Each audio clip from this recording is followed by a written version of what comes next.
বলো আসসালামু আলাইকুম। আসসালামালাইকুম। ভালো আছেন? বলো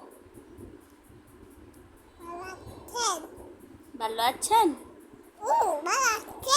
মামা ভাত খাইছেন? আমি ভাত খেয়েছি। আমি না আছে হ্যাঁ আমি হ্যাঁ এটা বাদ খেতে হ্যাঁ আপু কার বাদ কানা ভাত খাইছ? আপু বাদ খেতে আপু ভাত খাইছে? আমি বাদ কাটি তুমি ভাত খাইছ? ও বাদ কাটা আমি ভাত খাই নাই। খাও তুমি খাও? আমু খাও তুমি খাও? না না আমু খাও আচ্ছা ঠিক আছে, আমি খাবো। আমি খাচ্ছি বলো আল্লাহ হাফেজ। আল্লাহ হাফেজ।